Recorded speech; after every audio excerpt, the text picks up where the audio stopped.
All right, hey, fantastic. Good morning, everybody. This is Ron Haydt from Financial.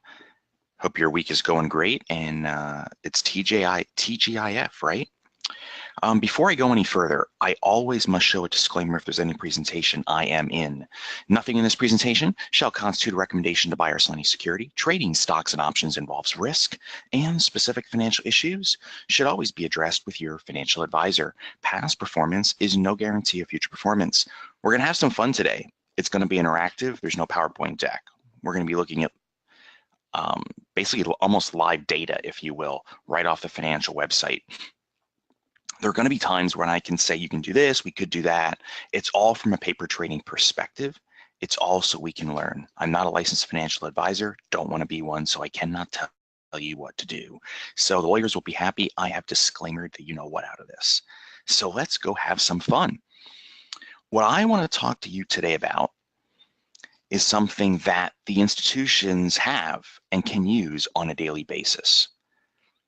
And what we have done at Financial is put it together in a very simple way that you now can get access to it. And if you've never seen my presentation before, it's really eye-opening that this sort of thing can actually happen in the market. So let me ask you a question. And I have the chat box open. You guys are very welcome to ask questions as I go along. I can talk, I can read, and if it's on topic right when I'm talking, I'll actually address your question as we go. Otherwise, I'll save it for the end. So here's my question to you. We're heading into the weekend, and we're going to take time away from our families. It's the holidays, so maybe, there's parties we could be at or spending time with friends, but instead, we love the stock market. We are going to spend a couple hours researching stocks, trying to find the best 1, 2, or 3 stocks maybe that have the best chance of moving higher come Monday. But at the end of the day, it's still no better than a 50-50 coin flip, right? I mean, you can feel pretty good about it. You can do all your homework, but it's still a coin flip.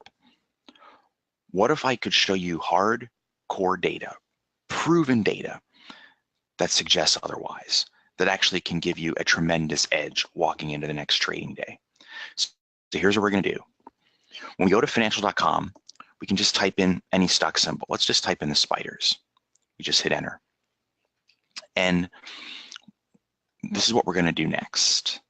We are going to click on screen. We're going to click on seasonality.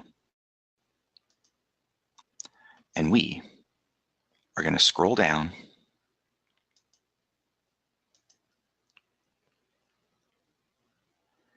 and see the stocks that are set to soar over the next 10 weeks. Not because I say they're going to soar, or I think they're going to soar, or I have some proprietary algorithm that I created in a deep, dark cave somewhere. The answer is no to all of that. This is just hardcore data. These stocks are set to soar over the next 10 weeks by this number of percent. You might say, well, how on earth is that even possible? Okay, let me go back up here and show you the settings. So at Financial is what we've done. Stocks that rise or fall at least 5%, in this case rise 5% or more over the next 10 weeks, which pretty much takes us, if you think about it, there's 4 weeks left in December, there's going to be 4 weeks in January, that's about 8. This takes us into the middle of February, so sort of between now and Valentine's Day. At least 70% of the time they go up over the next 10 weeks. They're optionable, minimum share price of $10 or more. That's just a me setting. And the minimum number of years of trading history. This to me is incredibly important. Stocks that have come public in the last 5-6 years, let's say maybe an Alibaba or a Facebook or a Tesla, for just picking stocks out of nowhere. Pretty much since the 08-09 bottom, everything has gone up. You could make an argument and say even a blind squirrel finds a nut once in a while. I like that one. You just get lucky just by getting lucky. Okay, all I have to do is put these couple pieces of criteria in, scroll down, and just like I showed you a minute ago, these are the stocks that are proven to move higher. And it's pretty astonishing. So instead of this weekend spending hours upon hours trying to figure out Is Apple going to go higher? Oh, is, Alibaba going to go higher? Oh man, what about Google? We don't have to do that. Why Apple, I think, has great potential down the road. It's not the next 10 weeks. Apple is not on our list. You know what is? Cheniere, Netflix, Pulte Homes, KBH Homes.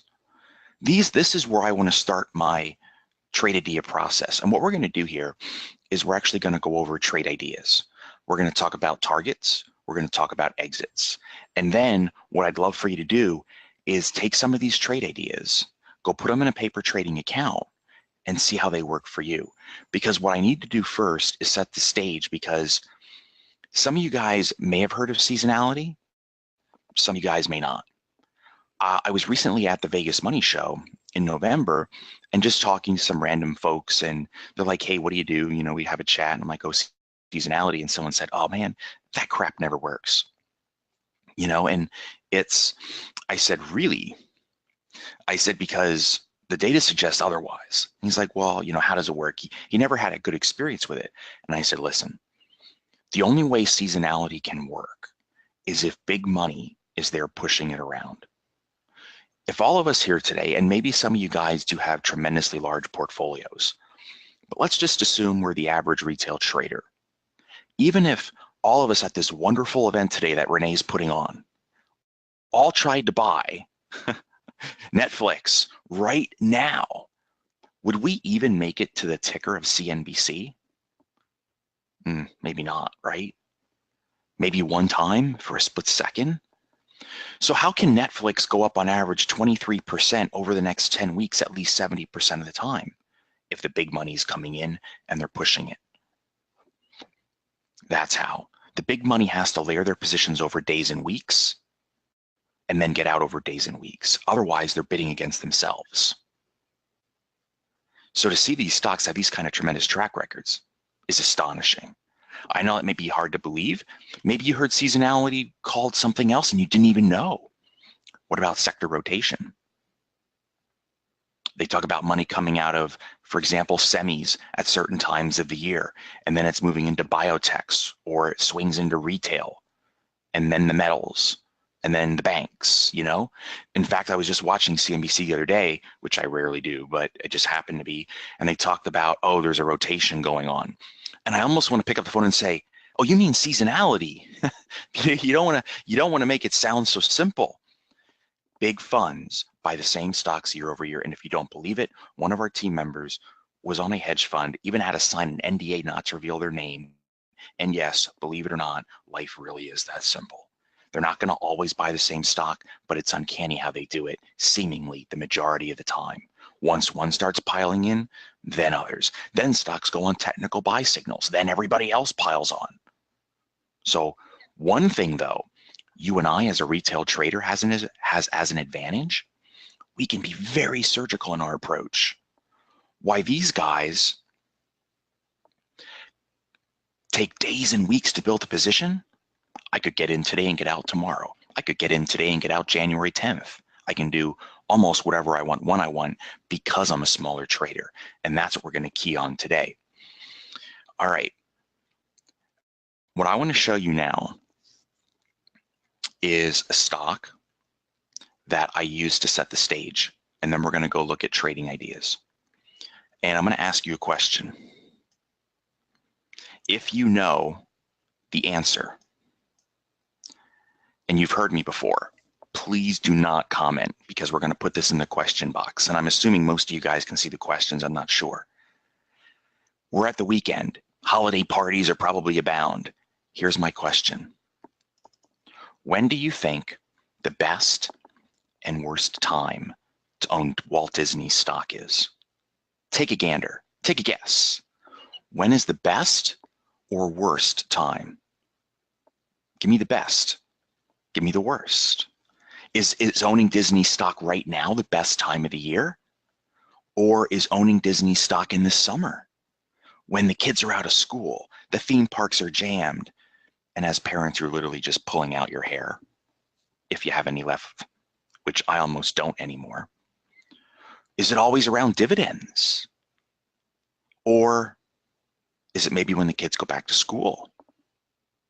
And I bet you if you walk into that holiday party and ask a couple of your friends, I find that most people say they probably think it's the summer, maybe because the kids are out of school and basically they know those earnings reports are going to be extraordinary. Or is it just at peaks and valleys, right? All right, what we've done at Financial, and this is what's going to build the basis for us to start doing our trade ideas today. This chart here on the left is what the stock has done. This thing on the right is going to be the probabilistic future price. No one can predict where a stock can go. That can get you in trouble. But based on a stock's historical pattern, we can get a probabilistic future price if it lives up to its historical average, where it might go. Watch what happens if I take this slider all the way out to the right. I'm going to zoom in. Take a look at that chart. Can someone now please tell me when the best times to own Disney are and when the worst? Can you visually see that okay?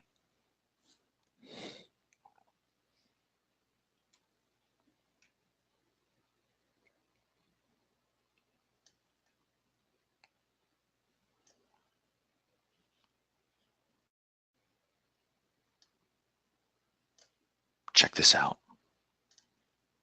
Here's the best. There's the worst. Correspond that to the time. Oops, I didn't want that. Look at the corresponding time frames.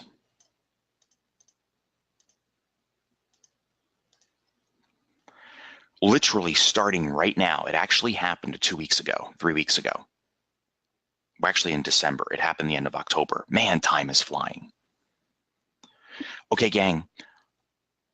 This is what Disney typically does from November, or last week of October through May, right before the kids get out of school. And this is what it does into the fall, when the kids are actually out of school and everybody and their brother and mother is at Walt Disney World.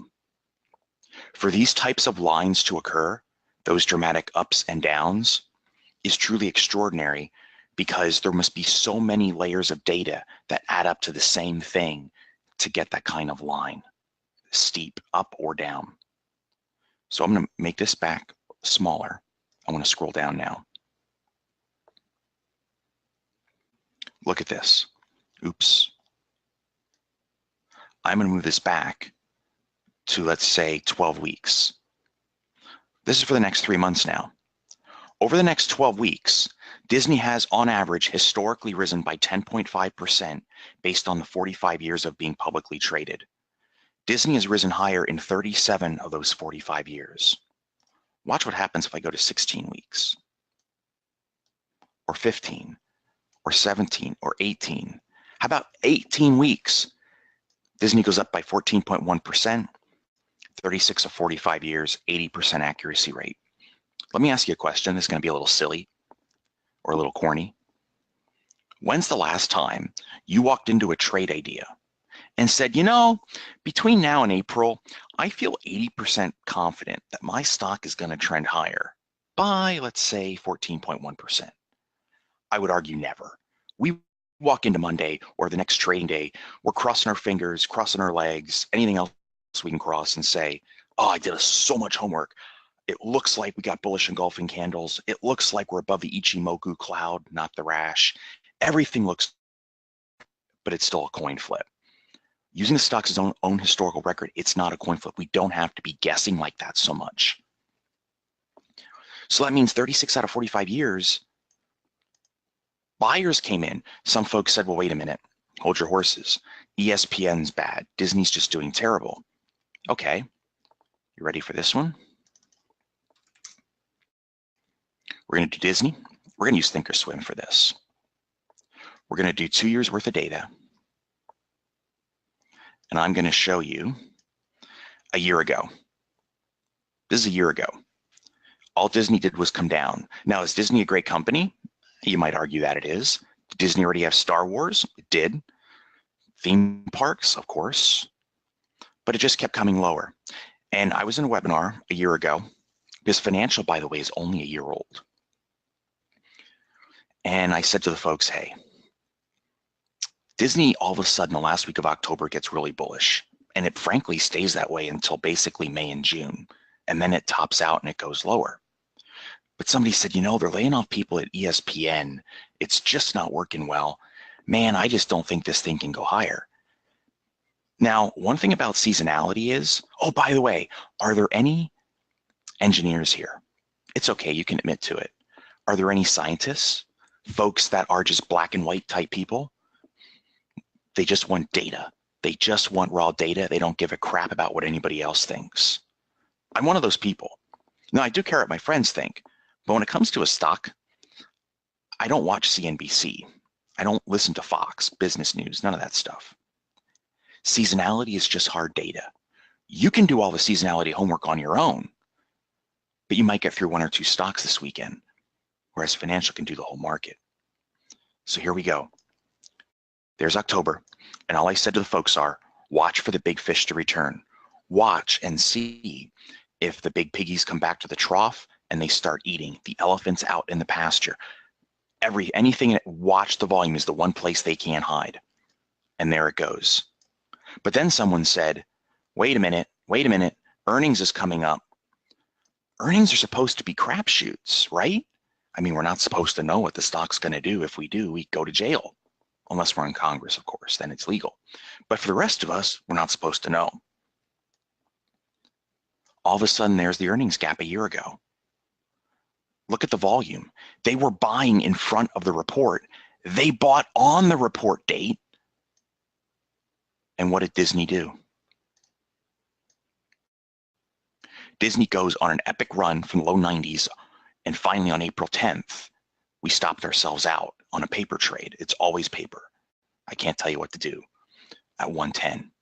Is a 25% stock rise okay over the course of about 5 months, just playing seasonality? Somebody said to me, that's too long for me. And I jokingly said back, what, do you hate money? I like money. The stock was going down. ESPN was laying people off, and there it goes. Fast forward to this year.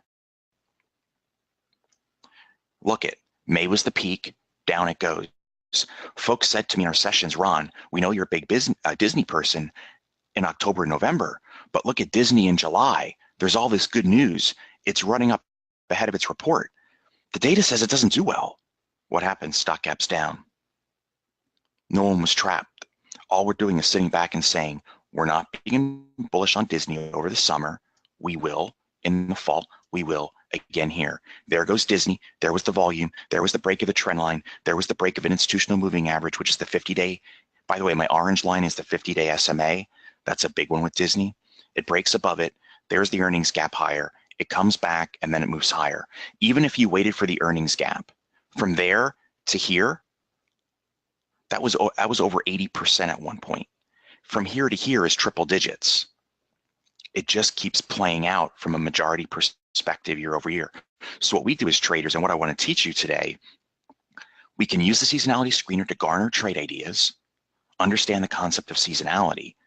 All we got to do is wait for volume to come in, wait for the break to occur, and we're in. All we want to do is make sure the big fish are coming back first. Once we see them, then we can make the decision, do we want to go play with them?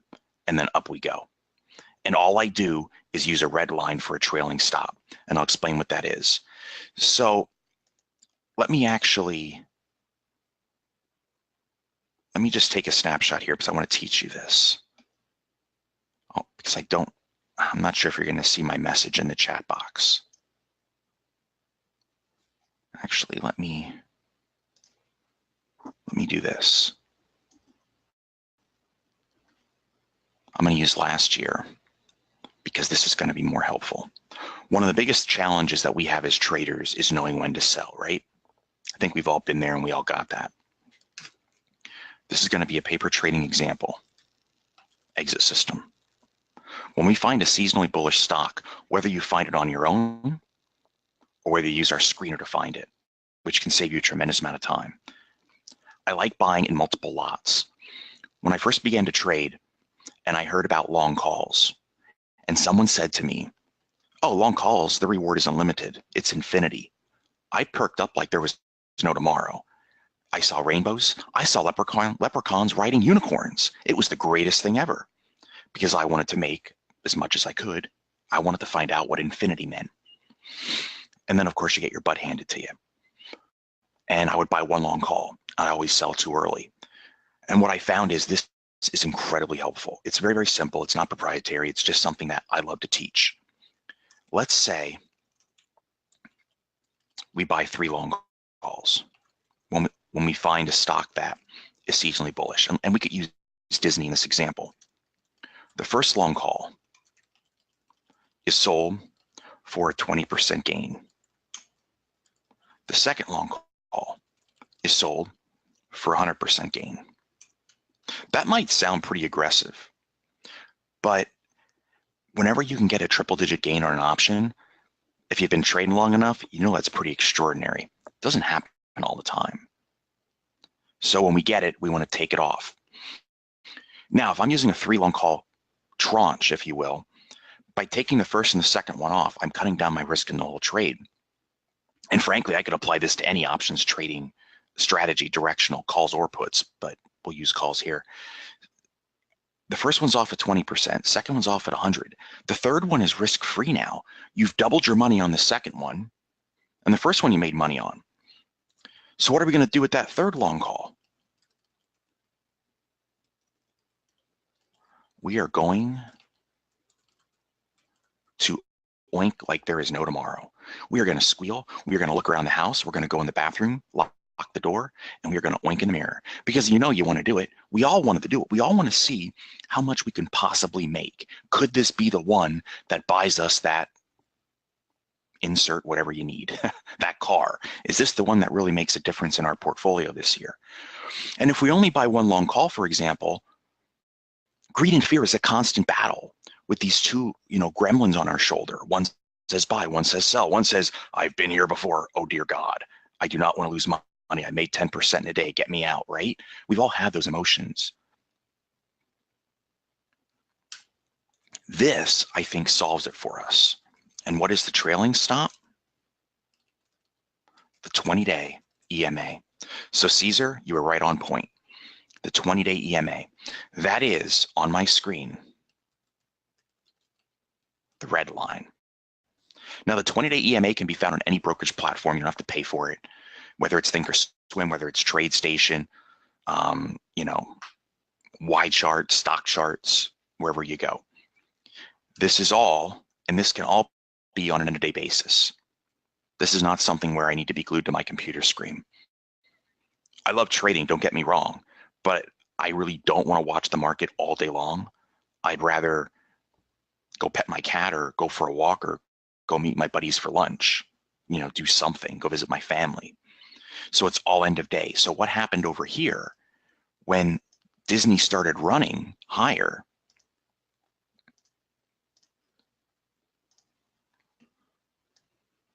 Right there is April 10th. You see that little day there? I'm going to zoom in.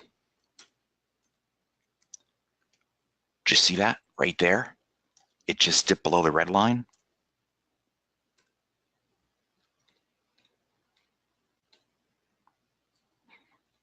That was the exit of the trade. From here, in that area to here, was a 296% return on that third long call. The first 20% was quick, check. The 100% was quick, check. 2/3 of the trade was closed in about a month. The third one, you just sit back and enjoy the ride. It's not complicated. It's just that simple. And this happens again and again. A lot of folks said, well, maybe seasonality worked because the market was so bullish last year. Well, last year when I was doing this, I said, there's always elections. There's always stuff like that. But then there was a stock called Adobe that if you think back to the election, which was right here, Adobe gapped up when Trump won. Then what did it do? It went down. This is me. I don't know if this is you. I'm just being candid, but also a little funny and snarky. But How many times have you picked the wrong stock at the wrong time? It's like, how can I own the one stock that is not going higher? Trump's elected, the market is going nuts. I think it was Icon bought, do you remember what that was? Was it 10 billion or something in stock? He tweeted out that night. He was like, the market's going to go nuts. Yeah, and I picked Adobe, right? Because I didn't know any better about seasonality. So it gaps up, it then does bearish engulfing, it trends lower, then it has earnings. The whole market's still going higher, and bearish engulfs again, and then it goes nowhere. Then it finally breaks the trend line right when the seasonality goes bullish on Adobe. Adobe is usually a rock star first week of January. And what did Adobe do? Adobe goes on an epic run. This was also over 200% on a long call. It was crazy. So no, it's not just because there's an election. It's not just because there's something. There's always something. That's why I like to put my fingers in my ear and start humming when I see these talking heads sometimes on TV. I mean, some of them are good, but you know, CNBC for me is really tough. Instead of saying to me, hey, you know, the semiconductors are up 87% this year, wouldn't it be more valuable if they went screen seasonality and said, hey, these are the stocks set to soar in the weeks ahead? Wouldn't this be a great point to start before they all move, instead of saying, oh, they're up 87%, can they go more? I mean, that's like zero value to me now as a listener. So anyway, I get my little rant on that stuff, but it just drives me nuts. Let's talk about stuff that hasn't moved versus stuff that's already too long in the tooth per se. All right, so I hope I've done a good job of explaining how seasonality works, why it works. I've given you examples because I want to send you guys home with trade ideas. I got 15 minutes left. So you ready to rock and roll? Let's go take a look at Pulte. We're going to look at Netflix because those are two that are pretty well known. Sometimes we could even look at KB Homes. Now, before I move any further, Susan has a great question. So Adobe's already soared this year. Does that mean it's not going to, or it will or won't soar in January? Seasonality cannot predict future results. It just tells you what the stock historically does. The odds suggest that when we get to January, Susan, Adobe will soar, and it soars at an 80% plus clip. It's absolutely astonishing, because you could use that same analogy with Applied Materials. This was Applied Materials last year going into January. Here's another one that's not going to come up on the radar for another 2 or 3 weeks. It's Applied Materials. It gets super bullish in January. Look what it did going into January, even into the election, and then it still did it again. Then you'll see stocks like Disney that will have these big ebbs and flows. Some just keep going. I know, Susan, it's really a head scratcher, isn't it? It's just astonishing how these things keep playing out. All right, let's go to a chart and let's type in Pulte, PHM. So Pulte's already been running. It had its earnings report and it's already been up.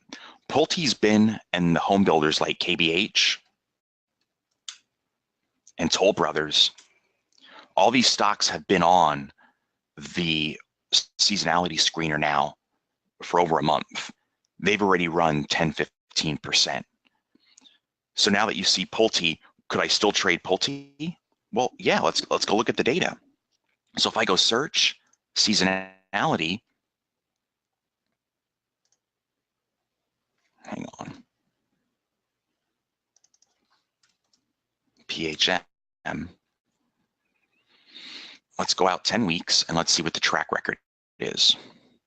71% of the time it moves up. Now what's really cool is we can take this slider and go left a week, go right a week or two, and say, well, holy moly, there's an 11-week period where the stock goes up 3/4 of the time, 75%, by 18%.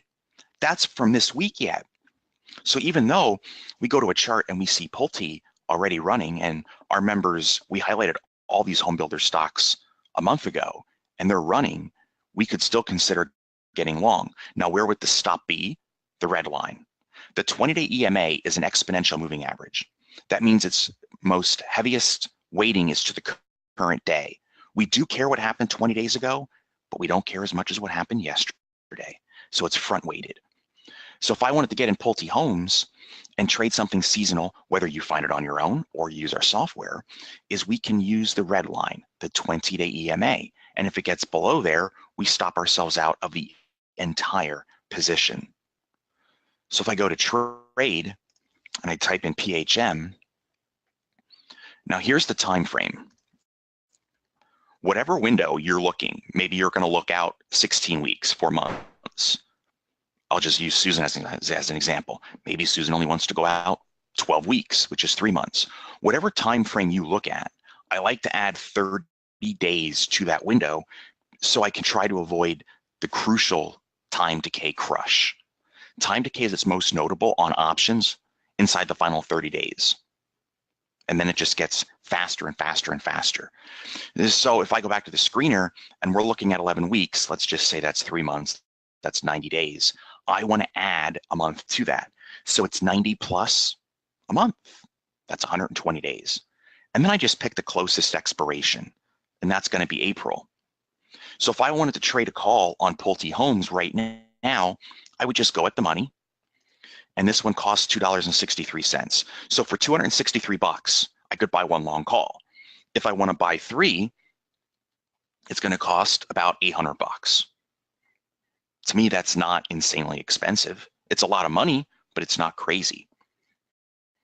And then I have my targets, 20% profit on 1, 100% profit on 2, third one's off whenever it gets back below the red line. It's that simple. And because, let's go back here a sec, sorry. Because Pulte is already above its moving averages, which the short-term one is a 5-day EMA. And I think these two are really crucial for short-term trend trading. The 5-day EMA, when we're above it, we're bullish. The red line is the final line in the sand. So even though this is coming down, it's okay. And to use Disney as an example, when we highlighted the breakout here, and you don't need me to do this, this is simple technical analysis, but the moment Disney broke above moving averages, look what happened. It went up, it came right into the red line, it bounced and got above the short-term line. There was another buy signal. Up we go, and now it's coming in again. So even though Disney has an incredible track record the next, my goodness, 5 months, I'm just waiting for it to get back above the blue line. That triggers a little buy signal, and off to the races I can be again. And if it doesn't work out and the stock gets below the red line, I just stop myself out. It's very, very simple trend trading. If there's other things that you like to use, I do like Ichimoku. I think it's great. The first time I heard about it, it was funny. I said, is that a rash? It was just, I have a funny sense of humor, but I joke about it. But no, Ichimoku's good. But if you only gave me 2 things to use, I love candlesticks and I love volume. Those are my 2 secret weapons. Okay, how about Netflix? Let's do an example on that. Perfect, I still have about 10 minutes. So here's Netflix. Now Netflix has been a seasonally bullish stock here for a while, and you can see it's sort of done pretty well. Now it's pulled back a little bit with a lot of tech. Let's go look at financial and type in Netflix. Scroll down. Over 11 weeks, there's a 73%, and I call it accuracy rate or hit rate. So if I say hit rate, I just mean historical probability. It's just easier to say. I can move my cursor left. Whoa, 10 weeks, 80% of the time it goes up. So in 12 of the last 15 years, Netflix has gone up. That's really valuable to me. And it goes up by 23%. Now there's probably an earnings report that's going to be in there that's going to be a key driver. I mean, if you think back, Disney is just the mother of all examples. You guys have got to write that stock down. Look at 2 years worth of data on Disney. Earnings report May a year ago, we go down. Earnings report in August, we go down. Earnings report in November, we go up. Earnings report in February, we go up. Earnings report in May, we go down. Earnings report in August, we go down. Boy, this is sort of repeating, isn't it? Earnings report in November, well, what do you know? It goes up, right? So with Netflix having a bullish bias, right now, it would not shock me to say, huh, Netflix actually trended higher. What do you know? Oh, last year it did too. Well, it probably should have. 80% of the time it goes higher. But you know what's really neat about this? Do you see how this line slowly goes higher and then it goes bonkers? If I'm trading Netflix, I could use this information a couple different ways. Between now and frankly, the middle of January, expiration day, I could do covered calls on Netflix. Maybe I have Netflix stock already. This thing is not crazy bullish. But then heading into earnings, I'd want to pull the covered call off so I can be greedy and see if the probabilities are going to play out. But I'll tell you what I would do. I would still buy a protective put. Because even though the data suggests 80% of the time it goes up, what if this is one of those years where 20% of the time it goes down, and it goes down a lot?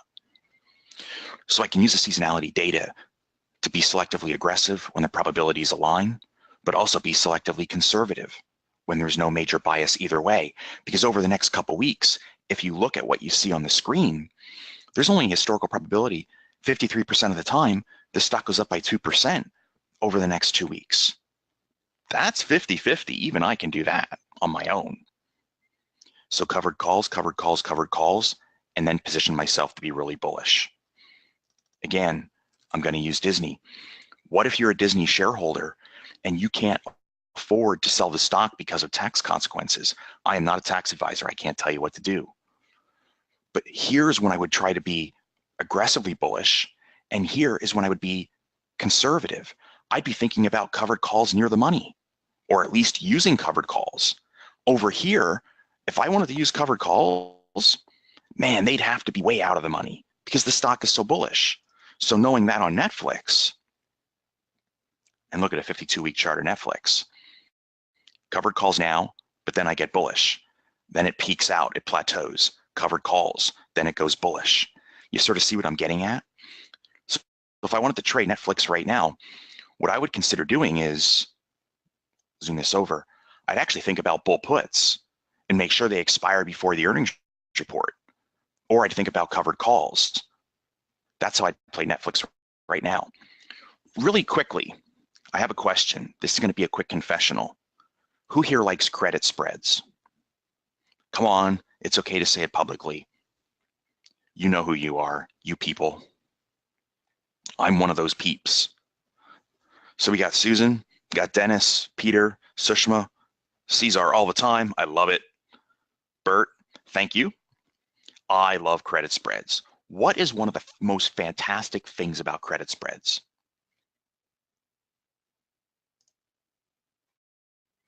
If I'm doing a bullish credit spread over here, I can make money if the stock goes up. I can make money if the stock goes up a little bit. I can make money if the stock goes sideways.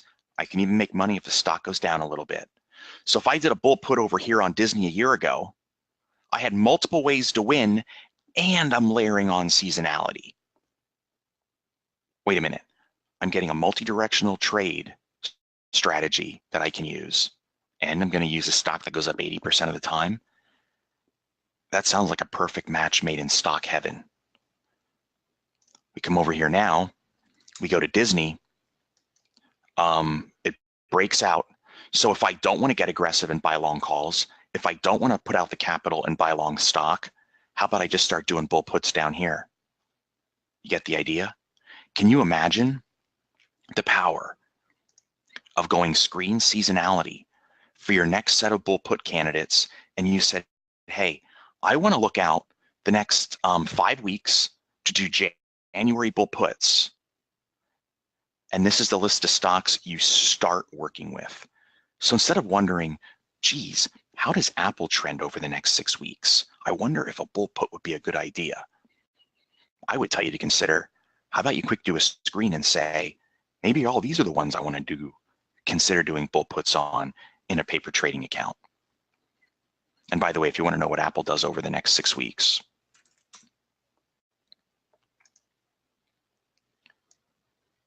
this is what it historically does.